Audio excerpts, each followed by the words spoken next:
Hello guys, मैं हूं तन्मय और आज मैं लेके आ गया हूं कॉम्पिटिटिव एग्ज़ाम के one of the most important topic average को लेके।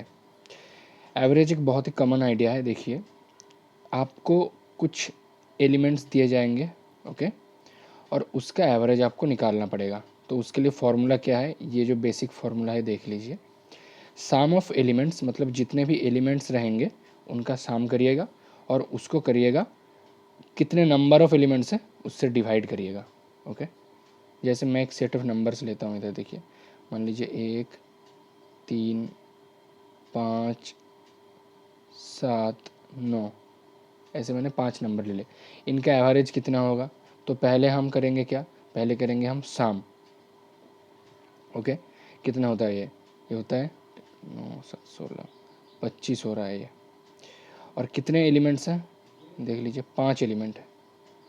तो 5 से डिवाइड करेंगे नंबर ऑफ एलिमेंट्स। ओके, तो निकल जाएगा एवरेज 5। ऐसे हम करेंगे एवरेज को। अब देखिए एवरेज ऑपरेशंस के बारे में, मतलब जो एलिमेंट्स आपको दिए जाएंगे उसके साथ एवरेज का क्या रिलेशन होता है वो मैं बताऊंगा। मान लीजिए ऑल एलिमेंट्स जो रहता है ए ई, ठीक है, वो एलिमेंट, हर एक एलिमेंट अगर मान लीजिए 5 से इंक्रीज होता है, ठीक है, एवरी एलिमेंट, तो जो एवरेज है ना वो भी 5 बढ़ जाएगा। ओके, अगर हर एक एलिमेंट 5 डिक्रीज हो जाता है तो एवरेज भी 5 डिक्रीज हो जाएगा। सेम तरीके से हर एक एलिमेंट के साथ 5 मल्टीप्लाई करने पे एवरेज भी 5 से मल्टीप्लाई होगा। Same goes as divide. Okay, this is average operations. Now coming to the math solving practice. देखिए, मेरे हिसाब से दो तरीके से आप मैथ को सॉल्व कर सकते हैं। एक है कनेक्टिंग विद द सम, मतलब एवरेज को सम के साथ कनेक्ट करके उसके साथ रिलेट करके आप सॉल्व कर सकते हैं मैथ को। या फिर दूसरा प्रोसेस है एक्स पुटिंग प्रोसेस, मतलब आपका जो निकालने को बोलेगा आपको, जो आपको पता नहीं होगा उसको हम पकड़ लेंगे एक्स। ओके, तो अगर ये है ना, ये जो प्रोसेस है ये हर एक मैथ में लागू होता है एवरेज के। अगर आपको कोई ट्रिक नहीं याद आ रहा है तो आप इससे कर सकते हैं, ठीक है। तो चलिए मैथ करते हैं अब, क्योंकि एवरेज तो हमने पढ़ ही लिया। तो एक ही चीज़ याद रखना है कि sum of the elements guys divided by number of elements. चलिए पहला मैथ क्या बोल रहा है। In a classroom the average age of 11 students and their teacher is 18 year. Okay, एक क्लास में 11 स्टूडेंट्स एंड उनका एक टीचर, उनका एवरेज है 18 year. If the age of the teacher is not considered then the average decreases by 1 year. अगर हम teacher को निकाल देते हैं तो एवरेज एज जो है ना वो 1 ईयर, 1 साल घट जाएगा। Find the age of the teacher, ठीक है। ये सब एजेस के प्रॉब्लम्स हैं, ठीक है, कुछ टाइप्स के होते हैं जैसे एजेस प्रॉब्लम्स। तो इसको हम कैसे करेंगे, देखिए इसको हम पहले प्रोसेस में करेंगे, शाम के साथ रिलेट करेंगे। देखिए पहले हमको बोला गया है कि 11 स्टूडेंट एंड टीचर, मतलब टोटल कितना हुआ 12, एवरेज कितना है 18। तो सम कितना होगा देख लीजिए, ये होगा सम इतना। क्योंकि मैं आप लोगों को फिर से वापस जाता हूँ, ठीक है, याद दिलाना चाहूँगा। इधर देखिए ये जो मैंने बताया था, इधर मैंने क्या बताया था, देखिए अगर एवरेज जो है, ओके, मैं इसको हाईलाइट करता हूँ आपके लिए, एवरेज जो है वो इन दोनों के डिवाइड से होता है। तो मतलब सम जो है वो इन दोनों के मल्टीप्लाई से बनेगा, है कि नहीं। जैसे मान लीजिए A equals to B by C अगर होता है तो B equals to A multiply C होगा ना। तो सेम चीज़ मैंने किया है, सम निकालने के लिए एवरेज के साथ नंबर को मल्टीप्लाई किया है। देख लीजिए आप इधर, हर इज़ अवर मैथ, देर वो। तो हो गया 216 ईयर। अब बोल रहा है हम एक को निकाल देंगे, ठीक है, मतलब टीचर को निकाल दिया तो कितना हो गया, कितने बंदे हो गए 11, और उनका एवरेज भी घट गया 1 साल, मतलब 18 था हो गया 17, ठीक है। तो ये हो जाएगा इतना, ठीक है।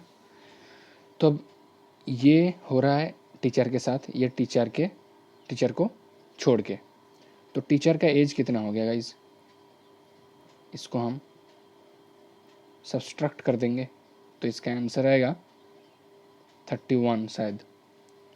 यस, वन मिनट, 13 नहीं सॉरी 29 आएगा, इसका रिजल्ट आएगा 29। Okay guys, this is will be 29। तो चलिए दूसरा मैथ करते हैं। हमने इसको शाम के साथ रिलेट करके किया। दूसरा बोल रहा है, देखिए the average age of 25 boys in a class decreases by 6 months. Okay, ये भी एज प्रॉब्लम है। When a new boy takes the place of a 20-year-old boy, find the age of the new boy. ठीक है, तो बोल रहा है 25 students हैं, बॉयज़ हैं, ठीक है, उनका जो एवरेज एज है ना वो 6 मंथ डिक्रीज होता है। मतलब टोटल कितना डिक्रीज होता है इंटू 6 मंथ, और 6 मंथ मतलब कितना होता है guys, 6 month half a year हो जाता है। तो 12.5 ईयर घट गया total. This is the year decrease, total वो ईयर नहीं है, यह टोटल ईयर डिक्रीज। अब बोल रहा है कब होता है, जब when a new boy takes the place of a 20-year-old boy. ठीक है, जो न्यू बॉय आता है, ओके, वो आने से ये घट जाता है। मतलब न्यू जो बॉय है उसका एज निकलेगा 7.5 ईयर्स, क्योंकि समझे इसके आने से ये डिक्रीज हुआ है ना, तो मतलब इतना कम होगा उसका जो एज होगा, right. This is also age problem. Moving to the next problem, देखिए a batsman has a certain average of runs for 12 innings. In the 13th inning, he scores 96 runs and thereby increasing his average by 5 runs. Okay. What will be his average after 13th inning? चलिए ये है cricket problem, मतलब run का problem है ये। Okay, runs count करना है आपको। तो मैं इसको थोड़ा घटा देता हूँ। तो देखिए मैथ को समझिए। पहले बैट्समैन का, इसको ना हम क्या करेंगे, एक्स पुटिंग मेथड पे करेंगे, याद है ना दूसरा जो मेथड है। तो देखिए आपको क्या निकालने को बोल रहा है, what will be average after 13th inning. ठीक है, तो 13th इनिंग के बाद मान लीजिए एक्स उसका एवरेज हुआ। ठीक है, अब बोल रहा है बैट्समैन का 12 इनिंग के बाद एक सर्टेन एवरेज था, 13th इनिंग के बाद जो 5 बढ़ गया, मतलब यह है 13th इनिंग का एवरेज रन। तो 12th इनिंग का एवरेज रन कितना होगा, एक्स माइनस 5, है ना गाइस, क्योंकि 5 13th में 5 बढ़ गया है। अब बोल रहा है देखो, तो मतलब अगर 12 इनिंग में इतना एवरेज है तो 12 इनिंग में टोटल रन कितना है। मैंने बोला है हमेशा एवरेज को शाम के साथ रिलेट कीजिए। इतना है टोटल 12 इनिंग में। ठीक है, और 13th इनिंग में उसका कितना है, देखिए 13x। ठीक है, और 12 इनिंग के बाद 13th इनिंग पे उसने कितना रन किया है, उसने 96।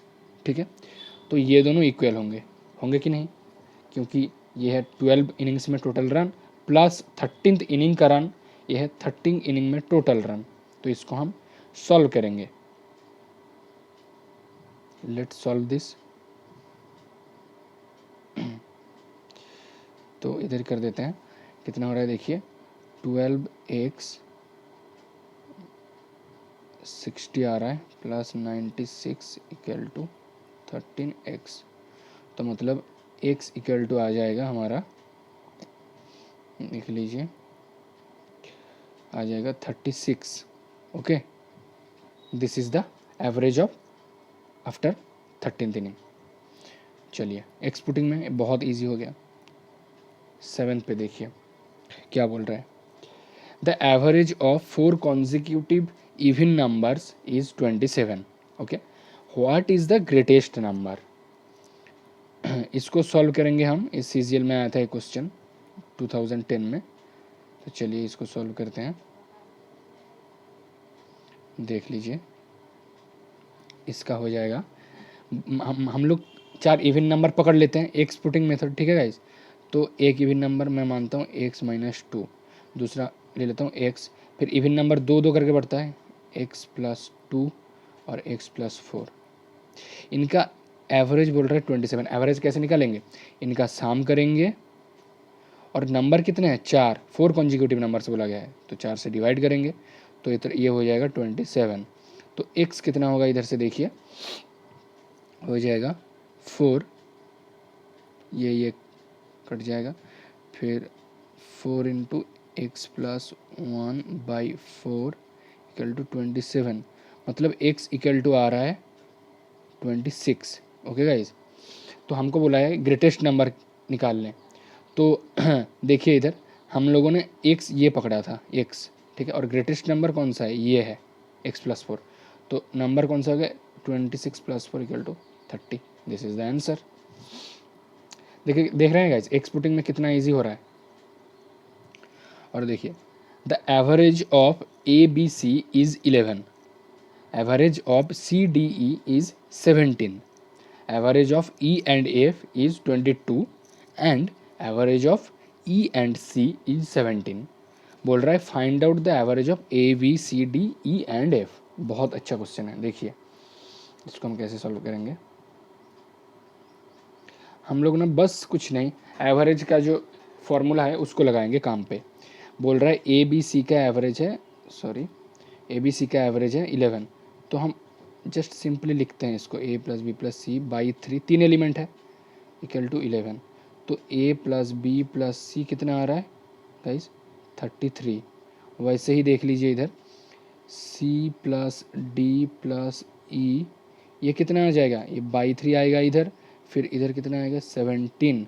मतलब हम इसको अगर इधर से हटा दें, इसको अगर इधर से हटा दें तो ये हो जाएगा इंटू 3, ठीक है, मतलब ये हो जाएगा, मैं इसको पूरा निकाल देता हूँ और हो जाएगा ये कितना गाइस, ये हो जाएगा 51। ओके, याद रखना। अब देखिए ई एंड एफ का बोल रहा है, ई एंड एफ का भी कीजिए, ई प्लस एफ बाई 2 आ जाएगा इधर, इक्वल टू आएगा 22।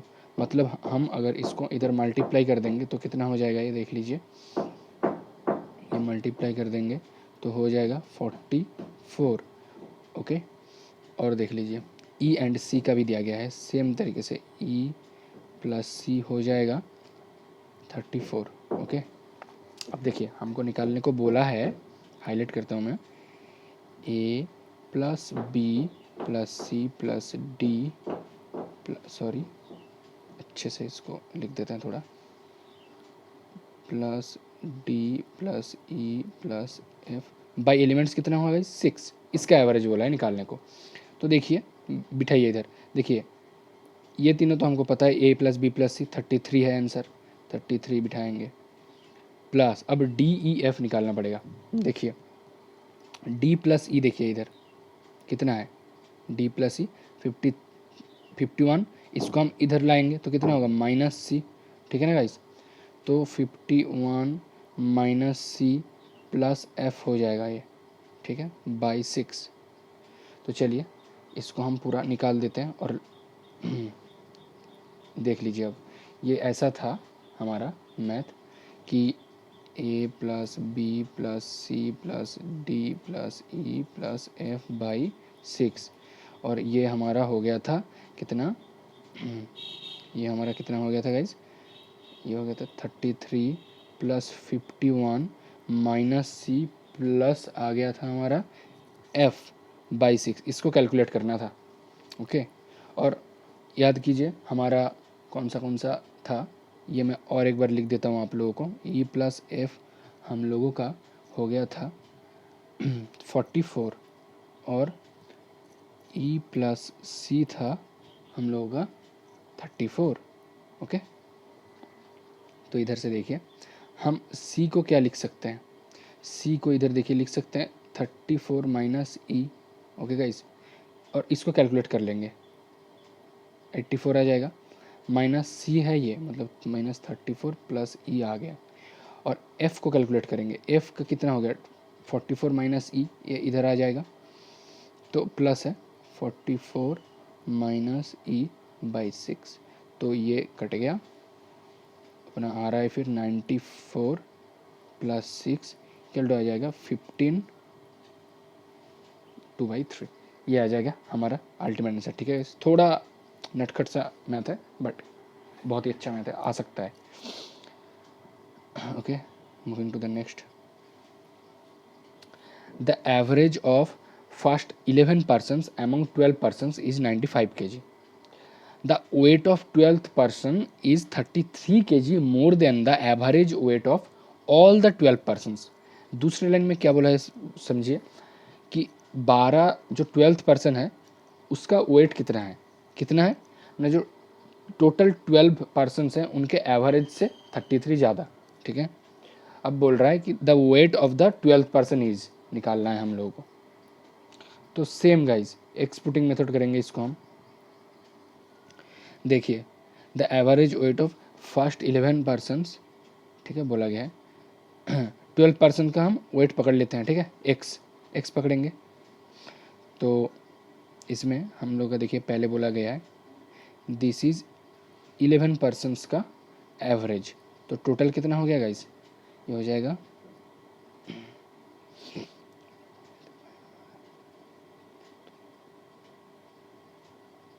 this will be the answer, this will be the sum।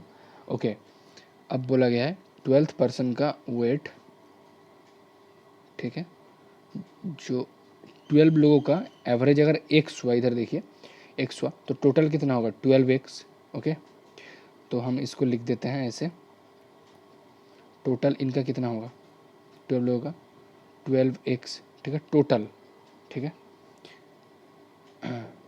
And there will B, हाँ गाइस माफ़ कीजिए इधर, तो हम इसको ना ऐसे देखिए ये हो गया 11 पर्सन का टोटल, ठीक है, और देखिए 12 पर्सन का हम लोगों ने एक्स पकड़ लिया था एज, ठीक है, तो टोटल 12 पर्सन का एज कितना होगा, total age, this will be the total age 12 person के लिए। और देखिए, और दूसरी तरीके से हम कैसे निकाल सकते हैं इसको, देखिए हमको बोला गया था the weight of the 12th person is 33 kg more than the average weight, ठीक है, ऑफ ऑल द 12 पर्सन। तो अगर ये एक्स होता है 12th पर्सन का एज, तो जो 12 पर्सन का एवरेज एज वो कितना होगा एक्स माइनस 33, और पर्सन कितना है 12, तो सम ये हो जाएगा, और हम दूसरी तरीके से ये सम पाए थे तो ये दोनों हम इक्वल कर देंगे। ओके, तो इधर से आता है सॉल्व करके। Okay guys, so it will be 11x equal to हो जाएगा, समझ गया, 1 okay 4, and this will B, so this will be guys, माफ कीजिएगा, this will B 1441, okay, this will B 1441, ठीक है, ये आएगा 11x। तो इधर से हम x भी निकाल सकते हैं, x इक्वल टू कितना हो जाएगा 131, this will be the weight of the 12th person. Okay, now moving to the next and the last problem. A person covers a certain distance by car at a speed of 25 kilometre per hour and comes back at a speed of 40 किमी per hour, ठीक है, तो उसका average speed कितना हुआ। देखिए guys, ये बहुत बंदे इसको गलत कर देते हैं। एवरेज स्पीड का एक फार्मूला है, अगर कोई बंदा 1 किलोमीटर पर आवर मान लीजिए, फिर मीटर पर सेकंड स्पीड में कहीं पे गया है, और 20 किलोमीटर पर आवर स्पीड में बैक किया है, ठीक है, गया है और बैक किया है, तो उसका पूरी जर्नी के दौरान कितना उसका एवरेज एज होगा, मतलब स्पीड होगा, उसको हम निकालते हैं ऐसे 2ab by a+b, this is the formula you have to remember. Okay, actually जो एवरेज स्पीड होता है उसको हम बोलते हैं total distance, okay, total distance by total time, but इसका जो सिंप्लीफाइड फार्मूला ये आप याद रख लेना 2ab बाई a+b। तो देखिए इस फार्मूले में हम इसको पुट करेंगे, तो a कितना बोला है इसमें, ये बोला है 25, और यहाँ पे b कितना बोला है देखिए 40, ठीक है 40, और 2ab बाई a+b कितना होगा ये 65। इसका फिर आंसर कितना आएगा देख लीजिए 5 से ये जाएगा तो ये आ जाएगा तेरह, this will be the answer and there will be the simplified form. Okay, तो this is almost the all type of average problems guys. आप लोग ये प्रैक्टिस करते रहिए and you will be expert enough for this problems. तो चलिए guys, हमारा content अगर अच्छा लगे तो लाइक एंड सब्सक्राइब कर देना और शेयर भी कर देना आपके दोस्त लोगों के साथ। Thank you.